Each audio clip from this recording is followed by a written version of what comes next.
أعوذ بالله من الشيطان الرجيم. بسم الله الرحمن الرحيم. ألف لام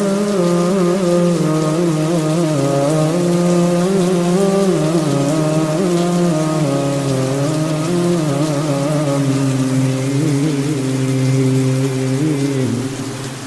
الله لا إله إلا هو الحي القيوم. نزل عليك الكتاب بالحق مصدقا لما بين يديه وأنزل التوراة والإنجيل من قبل هدى للناس وأنزل الفرقان. إن الذين كفروا بآيات الله لهم عذاب شديد والله عزيز ذو انتقام. إن الله لا يخفى عليه شيء في الأرض ولا في السماء. هو الذي يصوركم في الأرحام كيف يشاء. لا إله إلا هو العزيز الحكيم.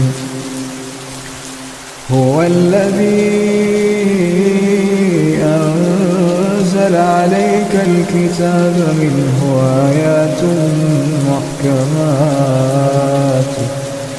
هن أم الكتاب وأخر متشابهات.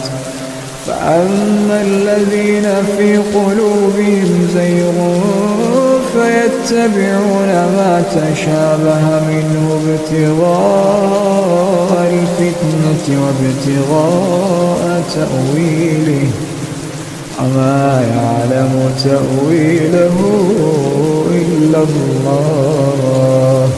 والراسخون في العلم يقولون آمنا به كل من عند ربنا وما يذكر إلا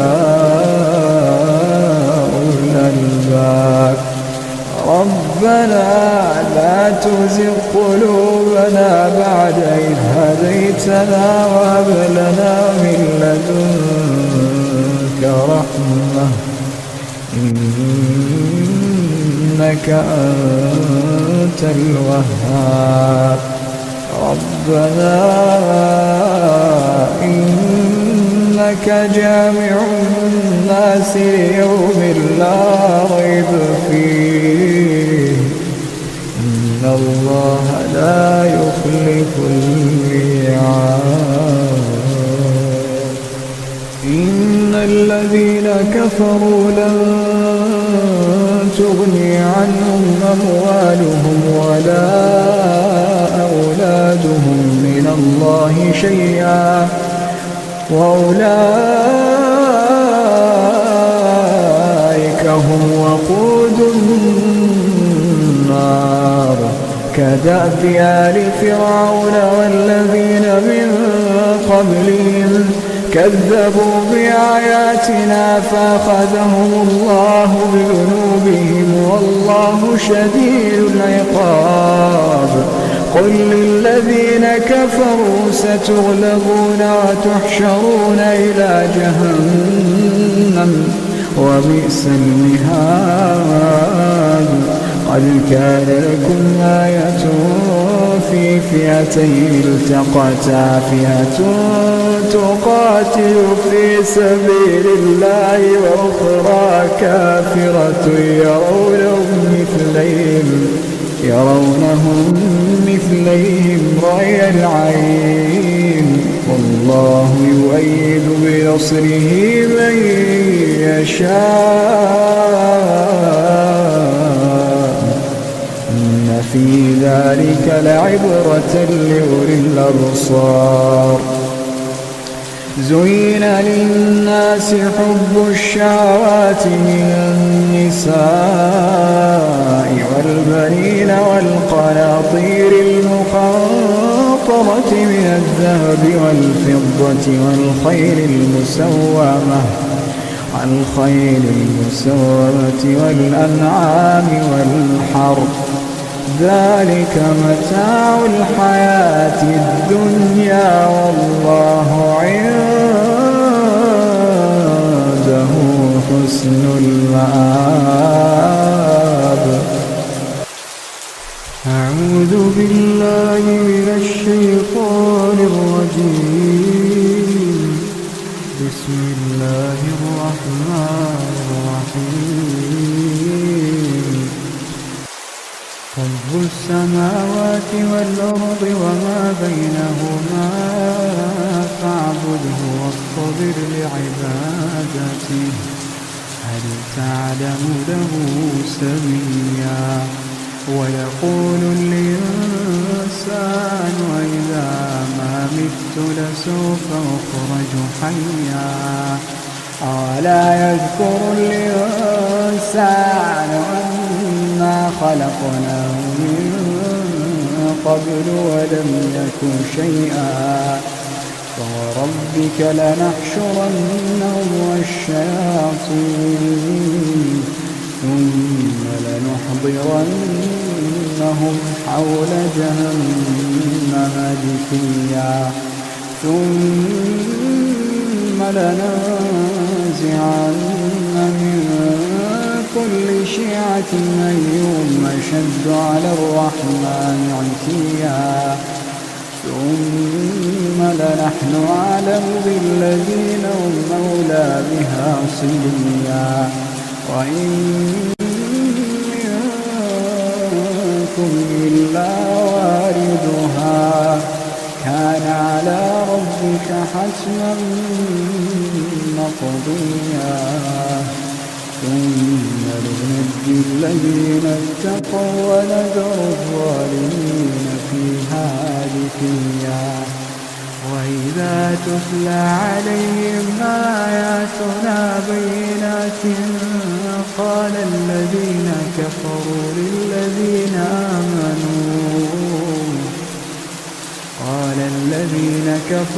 للذين آمنوا أي الفريقين خير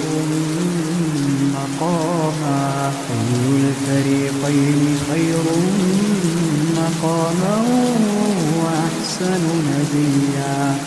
وكم أهلكنا قبلهم من قرن هم أحسن أثاثا ورئيا. قل من كان في الضلالة فليمدد له الرحمن مدا حتى إذا رأوا ما يوعدون إما العذاب وإما الساعة فسيعلمون من هو شر مكانا وأضعف جندا. ويزيد الله الذين اهتدوا هدى والباقيات الصالحات خير عند ربك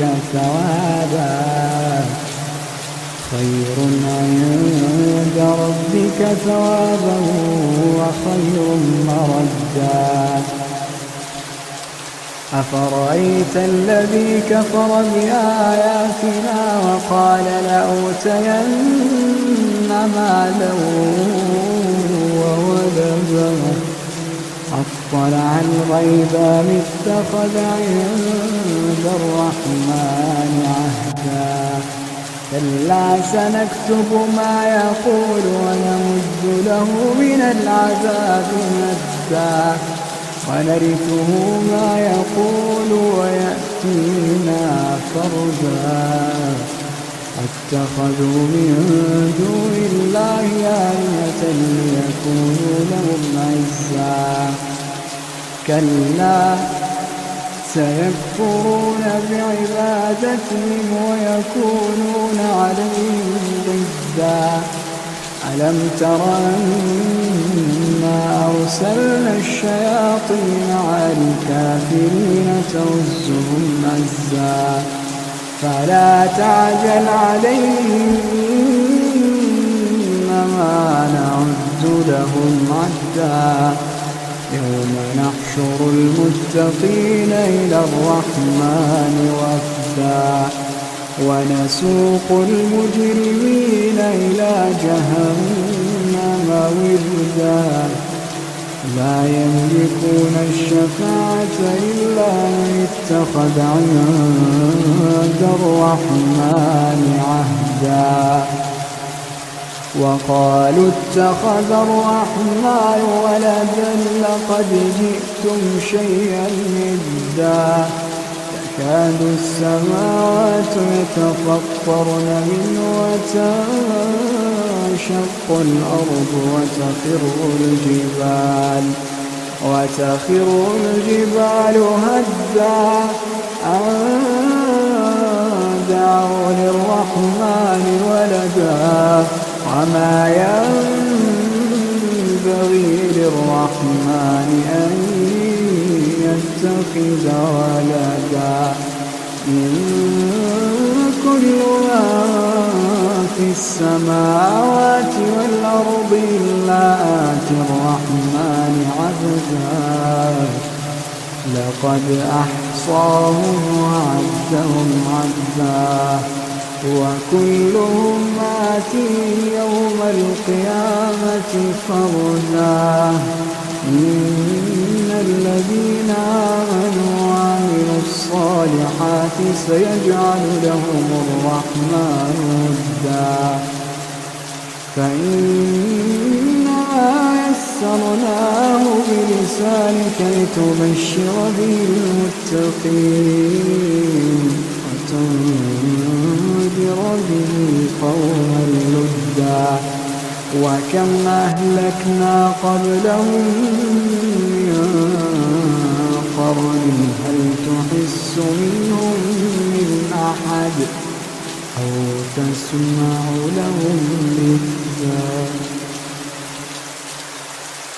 أعوذ بالله من الشيطان الرجيم ولا تجادلوا أهل الكتاب إلا بالتي هي أحسن إلا الذين ظلموا منهم وقولوا آمنا بالذي أنزل إلينا وأنزل إليكم وإلهنا وإلهكم واحد ونحن له مسلمون وكذلك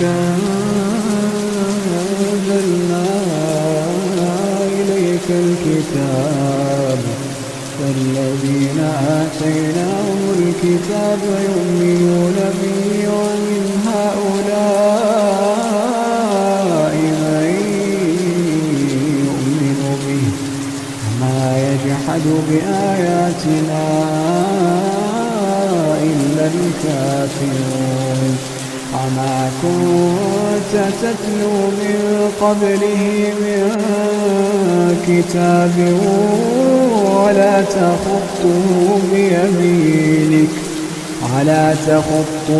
بيمينك إذا لارتاب المبطلون بل هو آيات بينات في صدور الذين أوتوا العلم ولا يجحد بآياتنا إلا الظالمون وقالوا لولا أنزل عليه آيات من ربه قل إنما الآيات عند الله إنما أنا نذير مبين أولم يكفهم أنا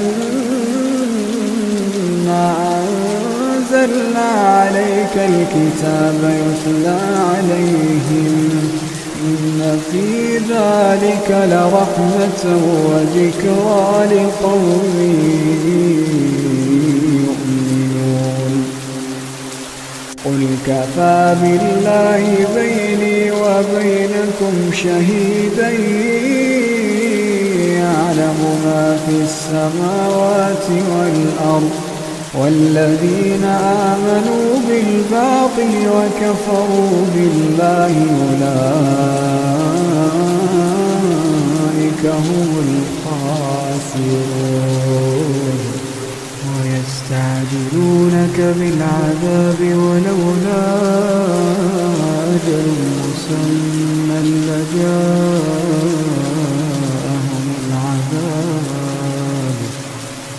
وليأتينهم بغتة وهم لا يشعرون يستعجلونك بالعذاب وإن جهنم لمحيطة بالكافرين يوم يغشاهم العذاب من فوقهم ومن تحت أرجلهم ويقول ذوقوا ما كنتم تعملون يا عبادي الذين آمنوا إن أرضي واسعة فإياي فاعبدون كل نفس ذائقة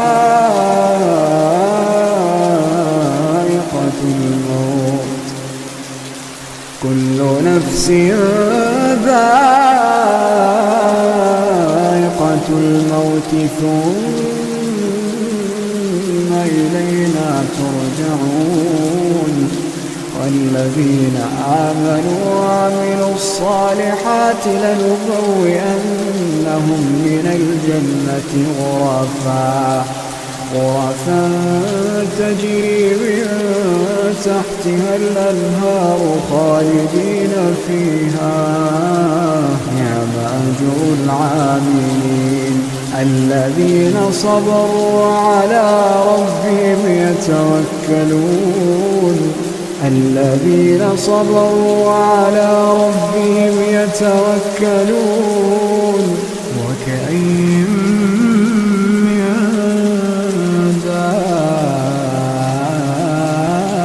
دابة لا تحمل رزقها الله يرزقها وإياكم وهو السميع العليم ولئن سألتهم من خلق السماوات والأرض وسخر الشمس والقمر ليقولن الله فأنا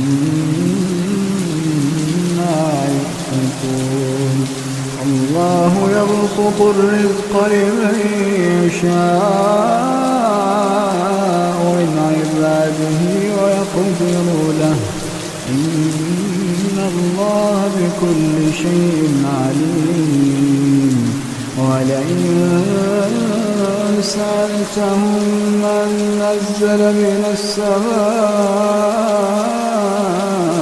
ماء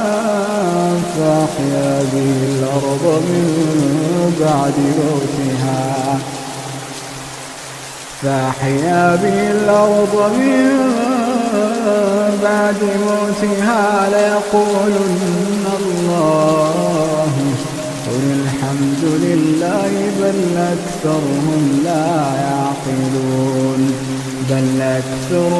لا يعقلون وما هذه الحياة الدنيا إلا له ولعب إن الدار الآخرة لهي الحيوان لو كانوا يعلمون فإذا ركبوا في الفلك دعوا الله مخلصين له الدين فلما نجاهم إلى البر إذا هم يشركون ليكفروا بما آتيناهم وليتمتعوا فسوف يعلمون. أولم يروا أنا جعلنا حرما آمنا ويتخطف الناس من حولهم أفبالباطل يؤمنون وبنعمة الله يكفرون. ومن أظلم ممن افترى على الله كذبا أو كذب بالحق لما جاءه أليس في جهنم مثوى للكافرين والذين جاهدوا فينا لنهدينهم سبلنا إن الله لمع المحسنين. أعوذ بالله من الشيطان الرجيم. بسم الله الرحمن الرحيم. ألف لام ميم. تنزيل الكتاب لا ريب فيه من رب العالمين. أم يقولون افتراه بل هو الحق من ربك لتنذر قوما ما آتاهم من نذير من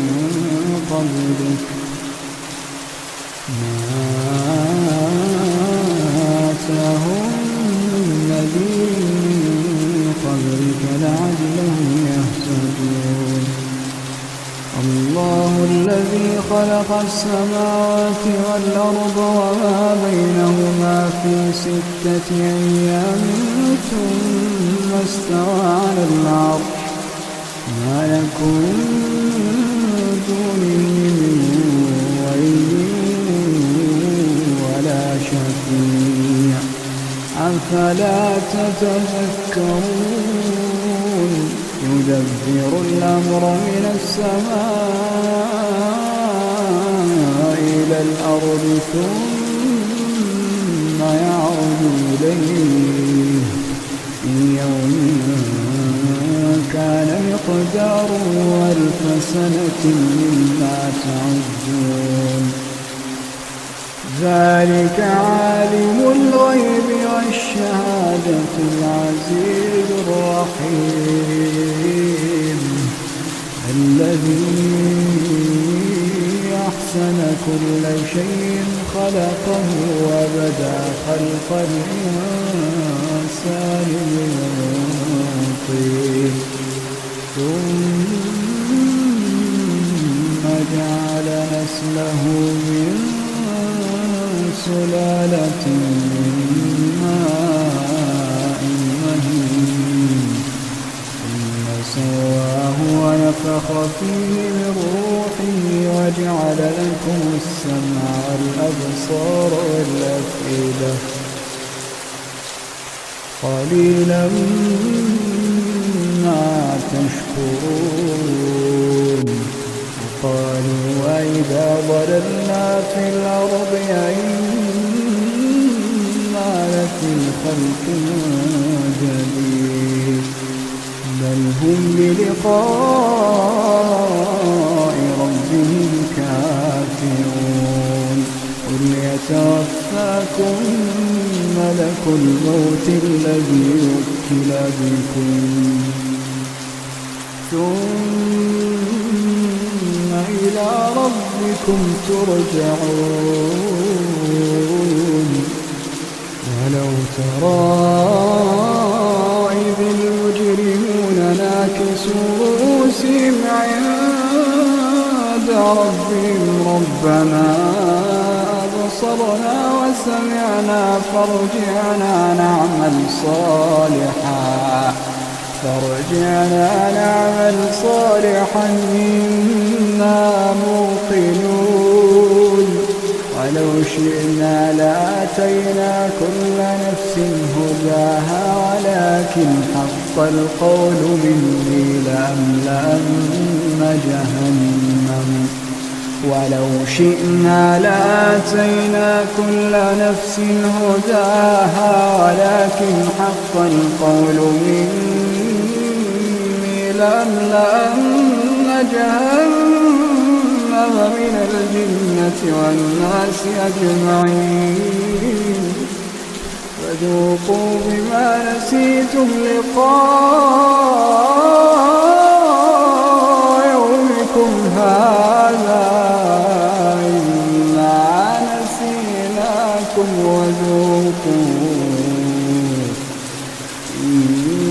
إنا نسيناكم وذوقوا عذاب الخلد بما كنتم تعملون إنما يؤمن بآياتنا الذين إذا ذكروا بها خروا سجدا وسبحوا بحمد ربهم وهم لا يستكبرون تتجافى جنوبهم عن المضاجع يدعون ربهم خوفا وطمعا ومما رزقناهم ينفقون فلا تعلم نفس ما أخفي لهم من قرة أعين جزاء بما كانوا يعملون أفمن كان مؤمنا كمن كان فاسقا لا يستوون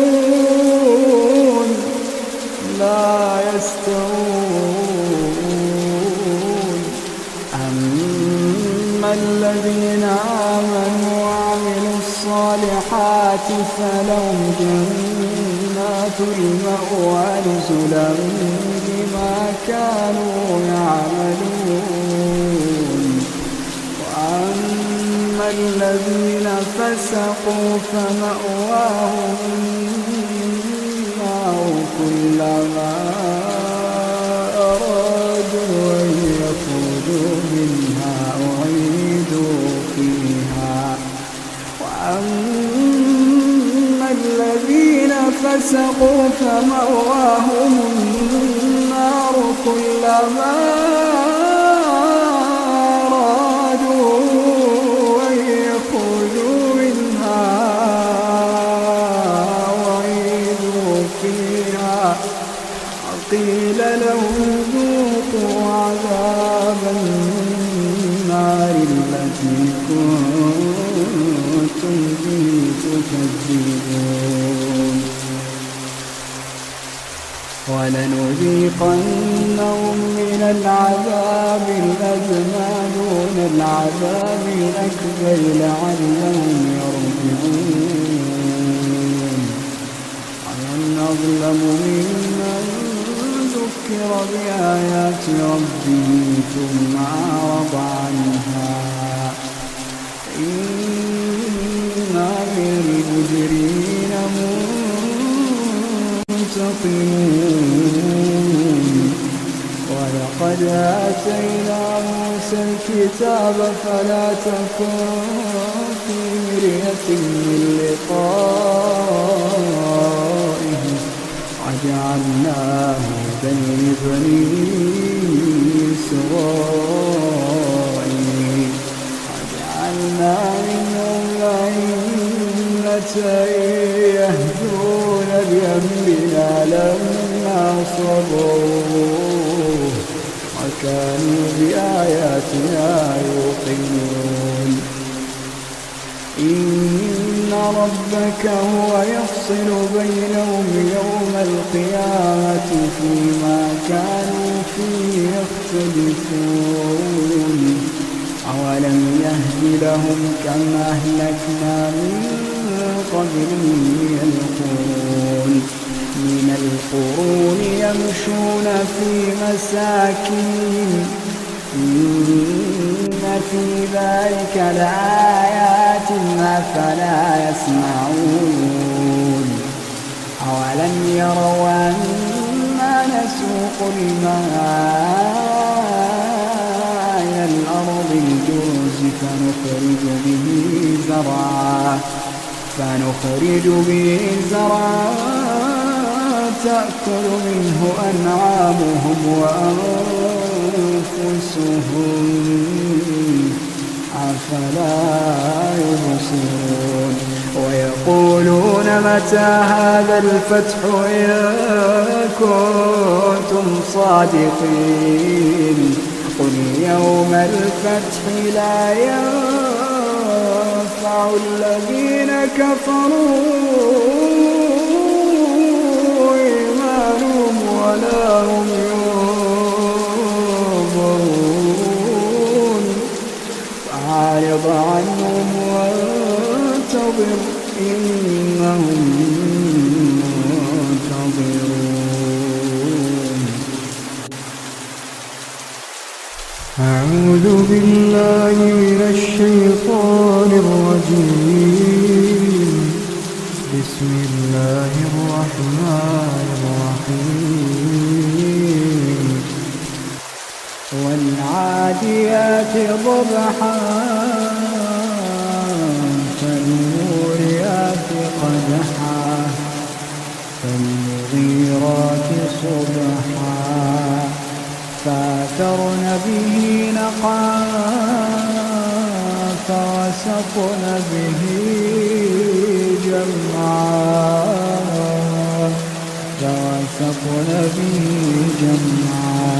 إن الإنسان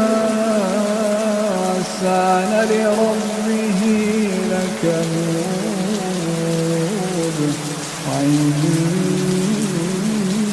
وإنه على ذلك لشهيد وإنه لحب الخير لشديد أفلا يعلم إذا بعثر ما في القبور أفلا يعلم إذا بعثر ما في القبور وحصل ما في الصدور إن ربهم بهم يومئذ لخبير. أعوذ بالله من الشيطان الرجيم. بسم الله الرحمن الرحيم. يا أيها المزمل قم الليل إلا قليلا نصفه وانقص منه قليلا أو زد عليه ورتل القرآن ترتيلا إنا سنلقي عليك قولا ثقيلا إن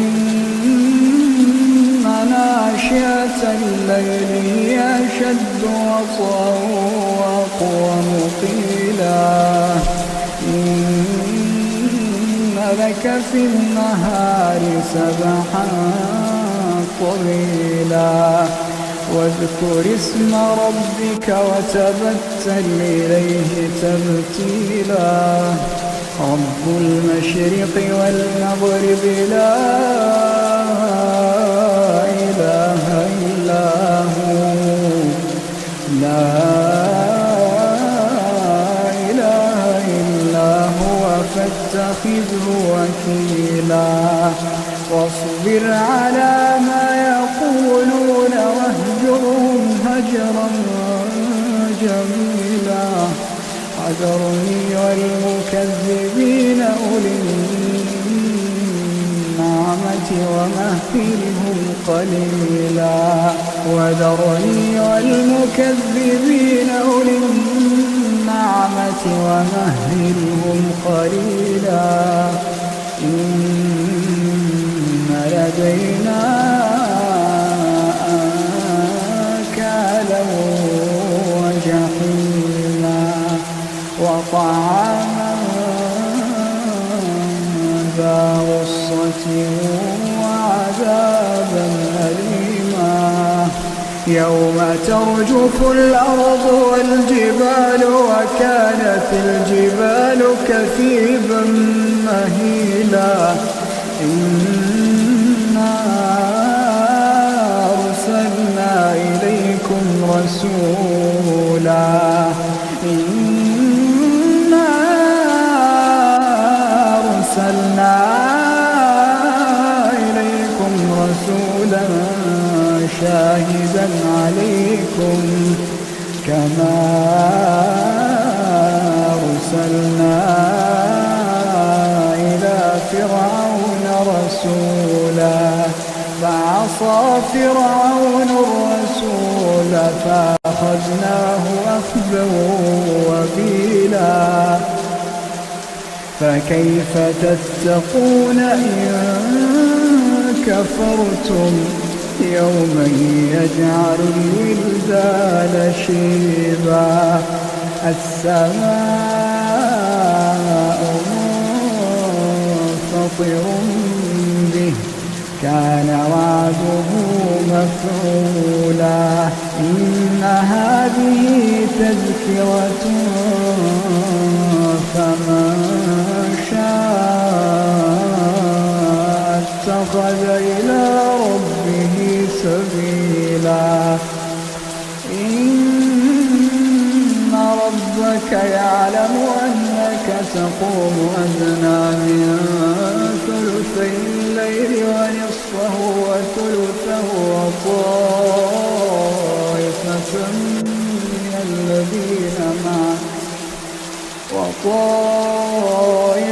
من الذين معك الله يقدر الليل والنهار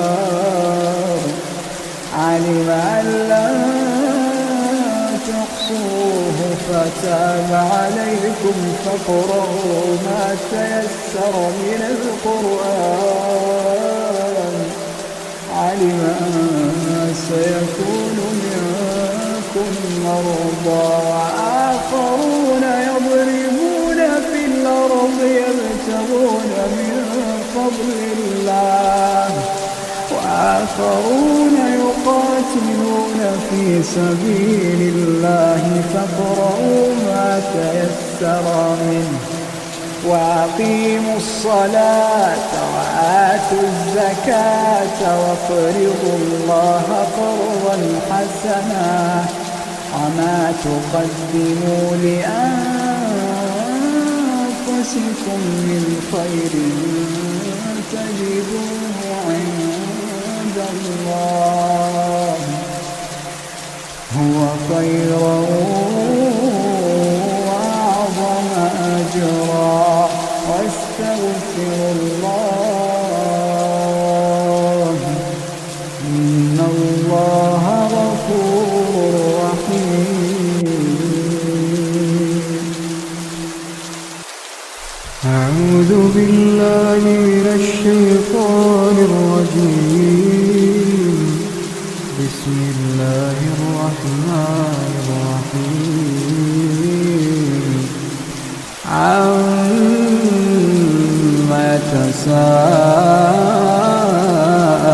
يتساءلون عن النبأ العظيم الذي هم فيه مختلفون كلا سيعلمون ثم كلا سيعلمون نجعل الأرض مهادا والجبال أوتادا وخلقناكم أزواجا وجعلنا نومكم سباتا وجعلنا الليل لباسا وجعلنا النهار معاشا وبنينا فوقكم سبعا شدادا وجعلنا سراجا وهاجا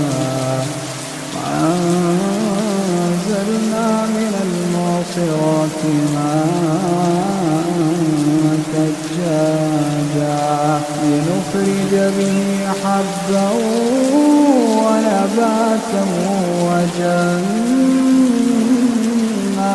ألفافا إن يوم الفصل كان ميقاتا يوم ينفخ في الصور فتأتون أفواجا وفتحت السماء فكانت أبوابا وسيرت الجبال فكانت سراما إن جهنم كانت مرصادا للطاغين مآبا لابثين فيها أحقابا لا يذوقون فيها بردا ولا شرابا لا يذوقون فيها بردا ولا شرابا إلا حميما وغساقا جزاء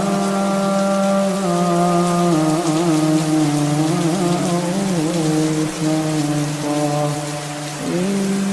إنهم كانوا لا يرجون حسابا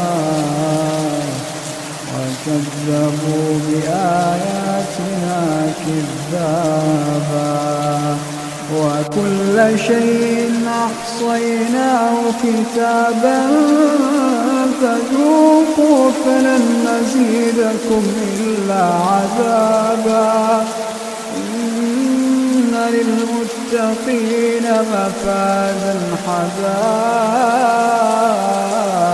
وأعنابا وكواعب أترابا وكأسا دهاقا لا يسمعون فيها لغوا ولا كذابا جزاء من ربك عطاء حسابا رب السماوات والأرض وما بينهما الرحمن لا يملكون منه خطابا يوم يقوم الروح والملائكة صفا لا يتكلمون إلا من أذن له الرحمن وقال صوابا ذلك اليوم الحق فمن شاء اتخذ إلى ربه مآبا إنا أنذرناكم عذابا قريبا يوم ينظر المرء ما قدمت يداه يقول الكافر يا ليتني كنت ترابا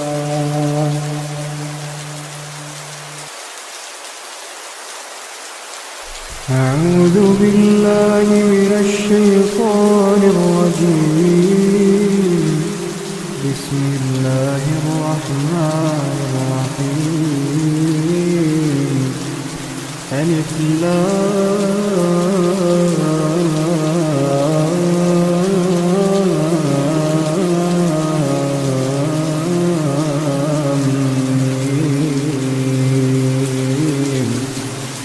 الله لا إله إلا هو الحي القيوم نزل عليك الكتاب بالحق مصدقا لما بين يديه وأنزل التوراة والإنجيل من قبل هدى للناس وأنزل الفرقان إن الذين كفروا بآيات الله لهم عذاب شديد والله عزيز ذو انتقام إن الله لا يخفى عليه شيء في الأرض ولا في السماء هو الذي يصوركم في الأرحام كيف يشاء لا إله إلا هو العزيز الحكيم هو الذي أنزل عليك الكتاب منه آيات محكمات هن أم الكتاب وأخر متشابهات فأما الذين في قلوبهم زيغ فيتبعون ما تشابه منه ابتغاء الفتنة وابتغاء تأويله وما يعلم تأويله إلا الله والراسخون في العلم يقولون آمنا به كل من عند ربنا وما يذكر إلا أولو الألباب ربنا لا تزغ قلوبنا بعد إذ هديتنا وهب لنا من لدنك رحمة إنك أنت الوهاب ربنا إنك جامع الناس ليوم لا ريب فيه إن الله لا يخلف الميعاد إن الذين كفروا لن تغني عنهم أموالهم ولا أولادهم من الله شيئا وأولئك هم وقود النار كدأب آل فرعون والذين من قبلهم كذبوا بآياتنا فأخذهم الله بذنوبهم والله شديد العقاب قل للذين كفروا ستغلبون وتحشرون إلى جهنم وبئس المهاد قد كان لكم آية في فئتين التقتا فئة تقاتل في سبيل الله وأخرى كافرة يرونهم مثليهم رأي العين والله يؤيد بنصره من يشاء إن في ذلك لعبرة لأولي الأبصار زين للناس حب الشهوات من النساء والبنين والقناطير المقنطرة من الذهب والفضة والخيل المسومة والأنعام والحرث ذلك متاع الحياة الدنيا والله عنده حسن المآب. أعوذ بالله من الشيطان الرجيم. بسم الله الرحمن الرحيم. رب السماوات والأرض وما بينهما فاعبده واصطبر لعبادته هل تعلم له سميا. ويقول الإنسان إذا ما مت لسوف أخرج حيا. أولا يذكر الإنسان أنا خلقناه من قبل ولم يك شيئا. فوربك لنحشرنهم والشياطين ثم لنحضرنهم حول جهنم جثيا. ثم لننزعن من كل شيعة أيهم أشد على الرحمن عتيا. ثم لنحن أعلم بالذين هم أولى بها صليا. وإن منكم إلا واردها كان على ربك حتما مقضيا. ثم ننجي الذين اتقوا ونذر الظالمين فيها جثيا. وإذا تتلى عليهم آياتنا بينات قال الذين كفروا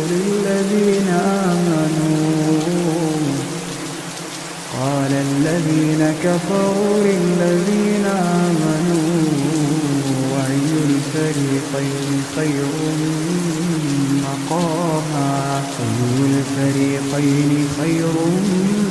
مقاما وأحسن نديا.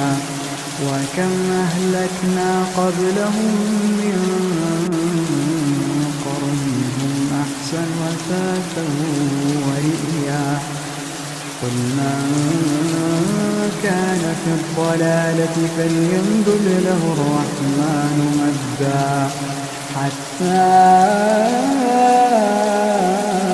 إذا رأوا ما يوعدون إما العذاب وإما الساعة فسيعلمون من هو شر مكانا وأضعف جندا. ويزيد الله الذين اهتدوا هدى والباقيات الصالحات خير عند ربك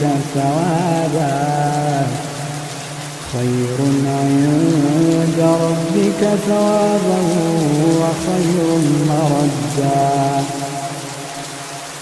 أفرأيت الذي كفر بآياتنا وقال لأوتين مالا وولدا أطلع الغيب أم اتخذ عند الرحمن عهدا. كلا سنكتب ما يقول ونمد له من العذاب مدا ونرثه ما يقول ويأتينا فردا. واتخذوا من دون الله آلهة ليكونوا لهم عزا. كلا سيكفرون بعبادتهم ويكونون عليهم ضدا. ألم تر أنا أرسلنا الشياطين على الكافرين تؤزهم أزا فلا تعجل عليهم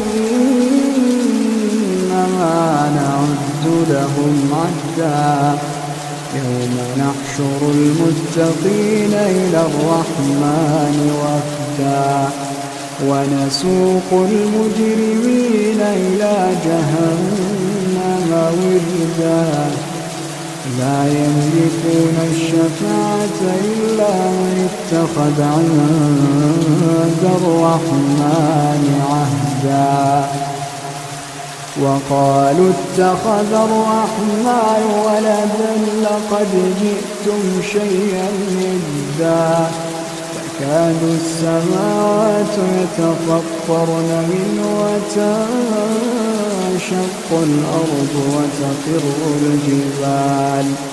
وتخر الجبال هدا أن دعوا للرحمن ولدا وما ينبغي للرحمن أن يتخذ ولدا إن كل من في السماوات والأرض إلا آتي الرحمن عبدا لقد أحصاهم وعدهم عدا وكلهم آتيه يوم القيامة فردا إن الذين آمنوا وعملوا الصالحات سيجعل لهم الرحمن ودا فإنما يسرناه بلسانك لتبشر به المتقين وتنذر به قوما لدا وكم أهلكنا قبلهم من قرن هل تحس منهم من أحد أو تسمع لهم ركزا